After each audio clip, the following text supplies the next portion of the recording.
தமிழடியான் சொந்தங்கள் அனைவருக்கும் வணக்கம். வடமாகாண ஆளுநர் நாகலிங்கம் வேதநாயகன் அவர்கள் ஒரு முக்கியமான கருத்தொன்று சொல்லியிருக்கார். என்னென்னு சொன்னா, கிளீன் ஸ்ரீலங்கா வேலை திட்டம் வடமாகாணத்தில் கிராமிய மட்டங்கள்ல இருந்து முன்னெடுக்கப்படும், மிக தீவிரமாக முன்னெடுக்கப்படும் என்று சொல்லியிருக்கிறார்.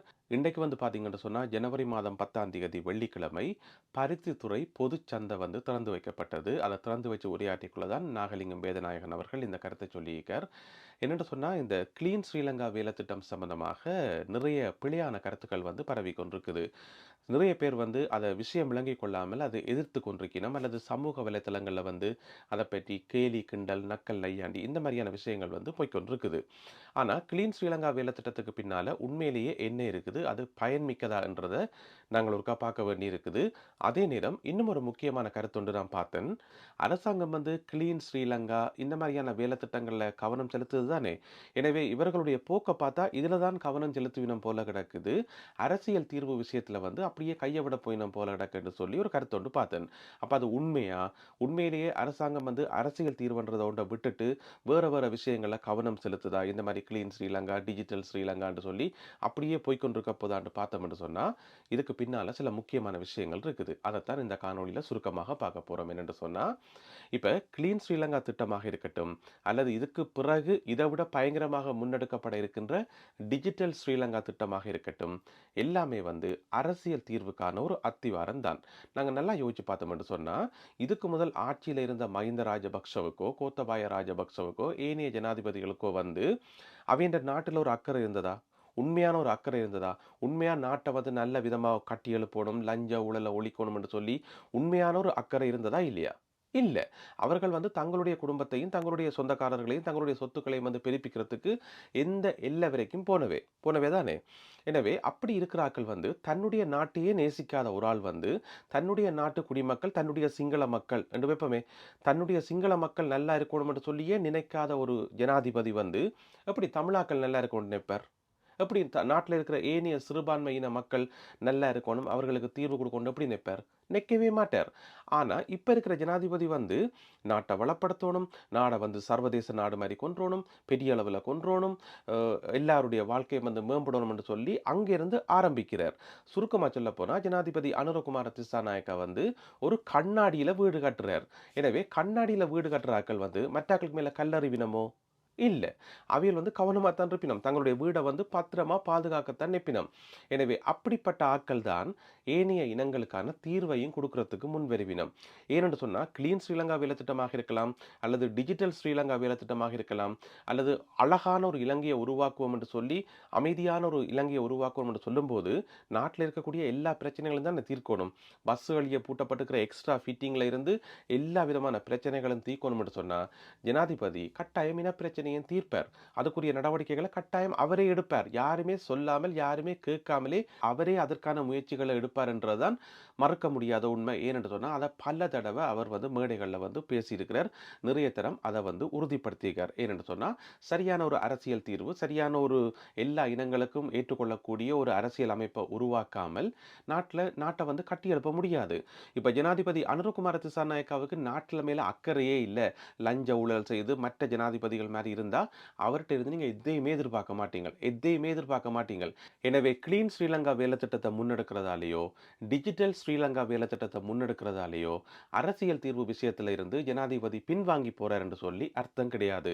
இது எல்லாத்திலையும் உறுதியாக இருக்கிறவர், நல்ல ஒரு நாட்டை கட்டி எழுப்ப நிற்கிறவர், நாட்டில் உள்ள எல்லா விதமான பிரச்சனைகளையும் தீர்த்தா மட்டும்தான் அந்த நாட்டை கட்டியெழுப்ப முடியும் என்றது அவருக்கு நல்ல படிப்பாகவே தெரியும். எனவே இதுல ஒரு குழப்பமாக இருக்க வேண்டிய அவசியம் இல்லை. அதை விட இந்த கிளீன் ஸ்ரீலங்கா திட்டத்தை முன்னெடுக்கக்குள்ள ஒரு சில தரப்பினர் கட்டாயம் பாதிக்கப்படுவினம். நீங்க வயல்ல களைகளை அகற்றும் போது தவறுதலாக 1-2 நெல்லு அதுக்குள்ள அகப்படத்தான் செய்யும். அது தவிர்க்க முடியாது. உதாரணம் பார்த்தீங்கன்னு சொன்னா, இந்த உலகத்திலேயே மிகவும் கட்டுப்பாடானது, பாதுகாப்பான, சுத்தமான நாடு என்று சொன்னா நான் சொல்லுவேன் சிங்கப்பூரை மட்டும்தான். ஏன்னு சொன்னா, ஏனைய நாடுகள் எத்தனையோ நாடுகளுக்கு போய் பார்த்துக்கிறோம்.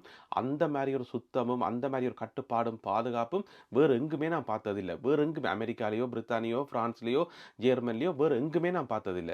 சிங்கப்பூர்ல தான் இருக்குது. சிங்கப்பூர் ஒரு ஆசிய நாடு தானே. அப்ப பார்த்தீங்கன்னு சொன்னா, உலகத்துக்கே முன்னுதாரணமா இருக்கிறது இன்னும் ஒரு ஆசிய நாடு. ஏன் அப்ப இன்னும் ஒரு ஆசிய நாடாகிய நாங்கள் வந்து அப்படி வர முடியாது? எனவே வந்து சிங்கப்பூர வந்து உருவாக்கிக்கொள்ள நீங்க பார்த்தீங்கன்னு சொன்னா, மிக கடுமையான கட்டுப்பாடுகள் அங்க கொண்டு வரப்பட்டது. அதுல வந்து கொஞ்சம் பேர் பாதிக்கப்பட்டவே. அதுல வந்து மரண தண்டனை கூட குடுக்கப்பட்டது. ஏன் இன்று வரைக்கும் சிங்கப்பூர்ல வந்து மரண தண்டனை சட்டம் இருக்குது. அமுல்ல இருக்குது. ஆக பெரிய குற்றங்கள் செய்தா வேற கதையே இல்ல. உடனடியா மரண தண்டனை நிறைவேற்றப்படும். சும்மா மரண தண்டனை அறிவிச்சு போட்டு கொண்டு ஜெயில்ல போட மாட்டாங்க. நிறைவேற்றப்படும். அப்படியான இறுக்கமான சட்டங்கள் இருக்க போய் தான் அந்த நாடு வந்து நல்லா இருக்குது. சிங்கப்பூர்ல பாருங்க ஸ்விங்கம் விற்கக்கூடாதுன்னு சொல்லி தடை இருக்குது. ஸ்விங்கம் கொண்டு போகவும் முடியாது, விற்கவும் முடியாது. ஸ்விங்கத்த தேவையில்லாம சப்பி போட்டு அதால நிறைய உடம்புக்கு நிறைய பாதிப்பு வரும் முதலாவது. 2வது அத வந்து அங்கங்க போட்டு அத ரீசைக்கிள் பண்ணி அது வந்து மண்ணுக்கும் கூடாது, ஒரு இடம் கூடாது. கண்ட கண்ட இடங்கள்ல ஒட்டி வைக்கிறது. எனவே வந்து சிங்கப்பூர்ல வந்து ஸ்விங்கம் வந்து தடை செய்யப்பட்டிருக்கிறது. சரி.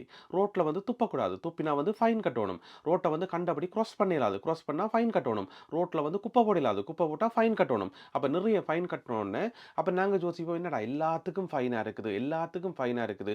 அப்ப எப்படி இந்த நாட்டுல வாழ்றேன்னு சொல்லி போட்டு நான் நேரா போய் பார்த்தேன் நான். அங்க எந்த விதமான கட்டுப்பாடும் யாரும் கழுத்த புடிச்சு நெரிச்ச மாரியோ, யாரும் கட்டுப்பாடு வச்ச மாரியோ எதுவுமே இல்ல. நல்ல சுதந்திரமாக சாமஞ்சாமா 12 மணி, 1 மணி எல்லாம் எல்லா இடமும் நீங்க நிம்மதியா சுதந்திரமா திரியலாம். அவ்வளவு பாதுகாப்பான நாடு. இப்ப நாங்க ரோட்டுல துப்பினா தானே போலீஸ் வந்து ஃபைன் அடிப்பான். நாங்களே ரோட்ல துப்போணும். ஏன் ரோட்ல துப்போணும்? ரோட்ல கஞ்சல் போட்டா தானே ஃபைன். போடாட்டி ஃபைன் இல்ல தானே. எனவே சட்டங்கள் வந்து எப்படி இருந்தாலும், அது எவ்வளவு இறுக்கமாக இருந்தாலும், அத நாங்க மீறும்போது தான் நாங்க பயப்படணும். நாங்க மீறாட்டி ஏன் பயப்படணும்? ஏன் பயப்படணும்? அதே மாரி தான் ஸ்ரீலங்கால இவ்வளோ காலம் வந்து பெரிய அளவுல கட்டுப்பாடுகள் இருக்கையில, இருக்கிற சட்டங்கள் வந்து ஒழுங்கான முறையில அமுல்படுத்தப்படையல. எனவே முதல் முறையாக அத அமுல்படுத்தக்குள்ள வந்து சில தரப்பினர் வந்து எதிர்க்கினம். போராடப் போறோம், வேலைநிறுத்தம் செய்ய போறோம், ஆர்ப்பாட்டம் செய்ய போறோம் என்று சொல்லிக்கொண்டு வெளிக்கிடினம்.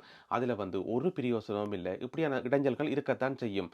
இப்ப பாருங்கோ, முந்த நாள் யாழ்ப்பாணத்துல வந்து ஒரு இளைஞன் 21 வயது இளைஞன் மோட்டார் சைக்கிள்ல போறார். குறுக்கால மாடு வருது. மாட்ல மோதி ஆக்சிடென்ட் பட்டு செத்து போயிட்டார். யோசிச்சு பார்த்தோம்னு சொன்னா, லண்டன்லயோ, சுவிஸ்லயோ, சிங்கப்பூர்லயோ, துபாய்லயோ ஒரு மாடு ரோட்டு குறுக்கால போகுமா? கண்ட நேரத்துல எந்த விதமான கவனிப்பாரும் இல்லாமல் ரோட்டால ஒரு மாடு போகுமா? ஒரு நாய் போகுமா? அப்ப ஸ்ரீலங்காலயும் வந்து சட்டம் கொண்டுவரணும். இந்த மாதிரியான கட்டாக்காலி மாடுகள், கட்டாக்காலி நாய்கள் எல்லாத்தையும் வந்து கட்டுப்படுத்தணும். எல்லாத்துக்கும் வந்து ஒரு இலக்கம் போட்டு யார் உரிமையாளர், அவர் எவ்வளவு காலம் வச்சுக்கார், என்ன அடிப்படையில வச்சுக்கார், எவ்வளவு பாதுகாப்பா அந்த மிருகத்தை வந்து பேணுறார், அதை ரோட்டுக்கு விடக்கூடாதுன்னு சொல்லி ஒரு கட்டுப்பாடுகள் கொண்டு வரணும். வெளிநாடுகள்ல எப்படி கட்டுப்பாடுகள் இருக்கோ, அதே மாரி கட்டுப்பாடு கொண்டு வந்தா இப்படி ஒரு விபத்து நடக்குமோ? இல்லத்தானே? அப்ப கிளீன் ஸ்ரீலங்கா திட்டத்துக்கு வந்து எதிர்ப்பு தெரிவிக்கிறார்கள். என்ன சொல்ல வரீனம் என்று சொன்னா, ஒரு இளைஞன் 21 வயதுடைய இளைஞன் ஆக்சிடென்ட் பட்டு செத்தாலும் பரவாயில்ல. ஆடு, மாடுகளுக்கு வந்து கட்டுப்பாடு கொண்டு வரக்கூடாது. கட்டாக்காலி நாய்களுக்கும், மாடுகளுக்கும் வந்து கட்டுப்பாடு கொண்டு வரக்கூடாது. இது எந்த வகையில நியாயம்? இப்ப பாருங்க ஒரு பஸ்ல போறீங்கள். எத்தனையோ முறைப்பாடுகள் இருக்குது. பஸ்ல இருக்கிற கண்டக்டர் மார் வந்து மிச்ச காசு குடுக்குறீலன்னு சொல்லி. மிச்ச காசு இல்ல.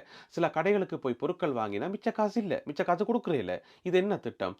நாளைக்கு டிஜிட்டல் ஸ்ரீலங்கா அறிமுகப்படுத்தப்பட்ட பிறகு இப்படி செய்ய முடியுமா? செய்ய முடியாது. நீங்க பஸ்ல ஏறீங்கள். பஸ்ல வந்து உங்களோட பேங்க் கார்ட டச் பண்ணி போட்டு போகக்கூடிய மாரி இருந்தா, வெளிநாடுகள் இருக்கிற மாரி, அல்ல அதுக்குரிய டிக்கெட்ட வாங்கி அதில டச் பண்ணி போட்டு போகக்கூடிய மாரி இருந்தா, ஒரு பிரச்சனையுமே இல்ல. உங்களுடைய மிச்ச காச வந்து யாருமே கொள்ளையடிக்க முடியாது.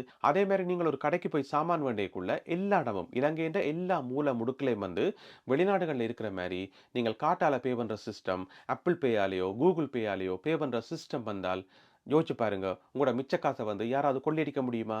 இல்ல. எனவே டிஜிட்டல் ஸ்ரீலங்கா திட்டம் அறிமுகப்படுத்தப்படக்குள்ள இன்னும் நிறைய எதிர்ப்பலைகள் வரும். எனவே இந்த மாதிரியான ஆட்கள் எதிர்க்கிற ஒவ்வொருத்தருமே வந்து நாடு வந்து நல்லா இருக்கணும், நாடு வந்து வளரணும் என்ற எண்ணம் இல்லாத ஆட்கள் தான் இதை எதிர்ப்பினம். ஆனா நல்லா யோசிச்சு பார்த்தோம்னு சொன்னா, இந்த ஒவ்வொரு திட்டங்களுக்கு ஊடாகவும் இந்த நாடு வந்து முன்னேறக்குள்ள நாடு முன்னேற எங்கட மக்களும் தானே முன்னேறுவினம். ஏன்னா எங்கட மக்களும் அங்கான இருக்கணும். வேற தீவில் இருக்கணுமா?